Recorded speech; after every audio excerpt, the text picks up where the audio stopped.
Hello mon frère, hello ma soeur, c'est ton frère Mardoché. J'espère que tu vas bien. Alors aujourd'hui, je suis avec la soeur Charlie, mon invitée. Alors on est là pour un sujet particulier, on est là pour le sujet qui se nomme le brisement. Alors on va apprendre un peu plus sur le brisement parce que c'est une étape qui est très importante dans la vie d'un chrétien, c'est ce qu'on dit souvent, mais parfois on ne sait pas exactement à quoi consiste ce brisement. Donc j'ai une petite série de questions voilà, à te poser. Premièrement, je vais laisser la soeur Charlie un petit peu se présenter en quelque sorte.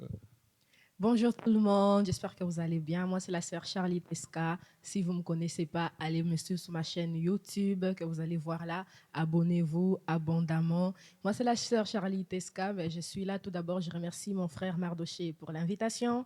Que l'Éternel te bénisse abondamment. En tout cas, nous sommes là, comme il a dit, nous allons parler du brisement parce qu'on sait très bien que c'est une étape très difficile pour nous les chrétiens. C'est une étape très difficile, surtout pour le nouveau-né qui vient en Jésus-Christ, qui ne savent pas comment ça se passe, qui se pose beaucoup de questions. Et donc, on va essayer un peu de l'éclaircir, d'en parler selon le Saint-Esprit, comment le Saint-Esprit va nous guider. Et donc, on va essayer d'éclaircir cette situation. Exact. Alors on va commencer par la première question, parce qu'on parle du brisement, mais je pense que la première question, c'est expliquer c'est quoi le brisement. Pour toi, qu'est-ce que c'est le brisement? Je dirais pour moi, le brisement, c'est une étape très importante pour un enfant de Dieu, pour un chrétien, parce que quand tu passes dans le brisement, c'est là que tu acceptes d'être un enfant de Dieu, parce que c'est le moment où tu vas avoir des humiliations. Il y a l'humiliation qui va arriver dans ta vie. C'est le moment où ça va arriver où tu seras totalement perdu en fait. Mais moi, je trouve que le brisement, c'est très important pour nous, les chrétiens. C'est une étape, comme mon frère Mardocha a posé la question en me disant, c'est quoi le brisement?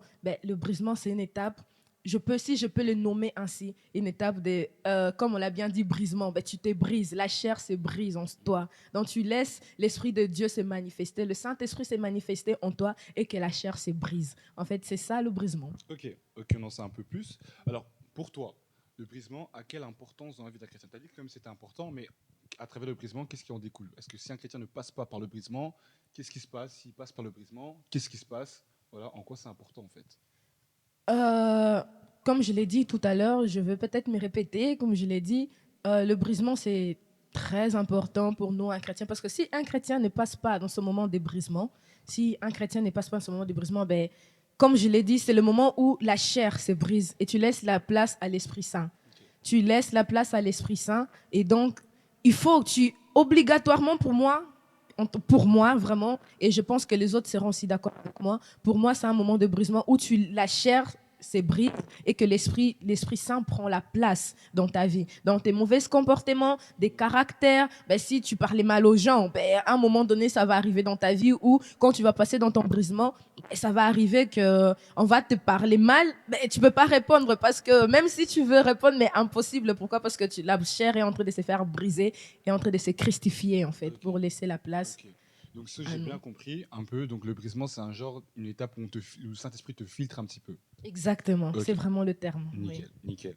Alors, ma question suivante, on parle de brisement, on parle que c'est important dans la vie d'un chrétien, mais comment, par exemple, moi, un jeune, ou quelqu'un d'autre jeune, ou peu importe, peut reconnaître que là, c'est mon temps du brisement? Est-ce qu'il y a un signal? Est-ce qu'il y a un moment bien précis dans ton étape de la vie chrétienne? Enfin, comment on peut reconnaître que là, c'est le moment, là, c'est le brisement, là, ça commence? Voilà, vas-y, je t'en prie, vas-y, réponds. Euh, pour moi, je vais parler d'abord moi de mon expérience à moi. C'est arrivé quand les brisements ont commencé dans ma vie. C'était incroyable parce que je suis d'abord une personne, enfin j'étais une personne qui avait du mal à m'exprimer, enfin pas m'exprimer, mais pleurer devant les gens. Donc je ne pouvais pas pleurer, impossible pour moi de pleurer devant les gens. Et donc pour moi c'était, voilà, je ne pleurais pas. Pour moi, pleurer, c'était pour le C'est faible. la faiblesse. Une femme ne peut pas. Pour moi, je suis une femme forte, donc je ne peux pas pleurer devant les gens. C'était pour moi impossible. Quand je voyais des gens pleurer, je me disais, mais il est faible, elle est faible. Donc pour moi, c'était ça. Et quand le brisement a commencé dans ma vie, et d'abord, il faut accepter le brisement. Il faut le savoir qu'il faut l'accepter Parce parce qu'on peut le que refuser aussi. on peut le refuser Ok, aussi. ok. Tu peux refuser ton brisement. Comment ça se fait? Ça arrive deux fois. Quelqu'un t'insulte. Quand c'est ton moment de brisement, tu le sens. Les Mhm. Saint-Esprit te demande de ne pas répondre. Donc c'est comme si tu as une voix qui te dit, une petite voix en toi qui va te dire là, ne réponds pas, et là, tu dois savoir que c'est Ah, Saint-Esprit. tu le sens en toi que Ok, là, je suis chrétien, je ne peux pas répondre. Tu ok. le sens parce que quand tu lis la Bible nous parle clairement là-dessus. Mhm. La Bible nous explique avec la prière. avec la lecture de la Bible. Quand tu lis la Bible, tu sens, la Bible on dit, faut pas, on n'injurie pas, on n'insulte pas. Ben, on ne parle de tout ça. Toi-même, quand tu arrives en face d'une personne qui t'est fait du mal, et ce qui est bizarre avec le brisement, c'est une étape très bizarre, pardon. C'est, on va te briser seulement sur une chose que tu aimes bien. C'est quelque chose que tu aimes beaucoup. Si tu as la fierté, il y a des gens qui vont commencer à venir pour t'humilier. Si tu aimes beaucoup de l'argent, ça va arriver à un moment donné, si ça arrive pour ton brisement, tu n'auras plus d'argent, il n'y a plus de finances. Ça dépend vraiment de ce que toi tu aimes, parce que beaucoup de gens aussi se trompent là-dessus. Parce que j'ai eu beaucoup de messages avec les jeunes, je parle avec beaucoup de jeunes, avec toi. Beaucoup de jeunes qui me posaient des questions en me disant quand ça sera mon brisement, j'aurai plus d'argent, comment j'ai fait et tout. Mais c'est pas que c'est pas que l'argent en fait, c'est vraiment ton comportement, ce que tu aimes le plus en fait dans ta vie. Moi par exemple, pour moi, et ça je ne m'en cache pas, pour moi c'était la fierté. Pour moi on me disait je peux pas pleurer, impossible de pleurer. Mais l'Éternel m'a humilié, enfin on va pas appeler ça humilié, mais il m'a brisé d'une manière que c'était quand c'est arrivé, mais j'ai commencé à pleurer devant tout le monde. Sans me demander, sans m'arrêter. Donc, on a commencé à mal me parler, mais en classe, à l'école, à la récréation, pendant la récréation, on m'a mal parlé. Mais pour réagir, je sentais que je devais réagir parce que tout le monde me regardait en me disant mais Charlie, elle répond. Elle se laisse jamais faire. Elle se laisse jamais faire, elle va réagir et tout.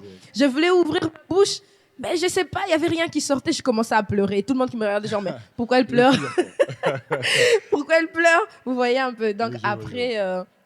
c'est à toi d'accepter ton brisement. Ok, donc ça t'a dit un point qui est important, c'est que le brisement n'est pas le même pour tout le monde. En fait, Dieu ne brise pas toute personne de la même façon. Exactement. Voilà, il peut briser une personne au niveau des finances, une personne au niveau... Et tu as dit aussi un point important, c'est que le brisement, en fait, c'est par rapport à la chose que tu apportes de plus d'importance. Exactement. C'est ça, ok. Mais c'est très bien, j'espère que ça a aidé quelqu'un. Alors, ma 5e question et ma dernière question, que pourrais-tu dire à quelqu'un qui passe son brisement ou quelqu'un qui sent que peut-être c'est le moment où je dois passer le brisement? Qu'est-ce que tu pourrais dire? Dans quel état d'esprit cette personne devrait être pour passer son brisement au mieux?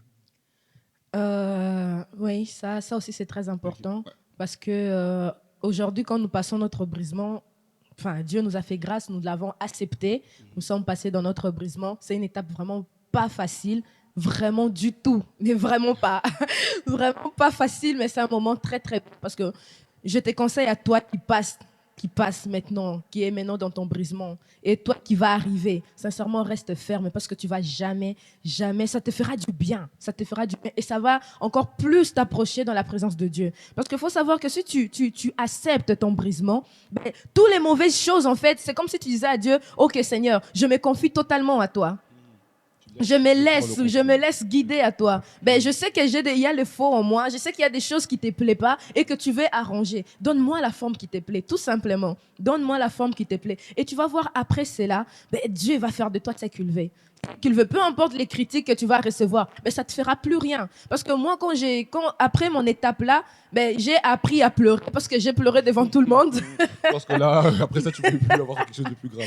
Oui, j'ai pleuré devant tout le monde. Donc, j'ai appris à pleurer devant tout le monde. Et donc, c'était justement le signe d'humiliation.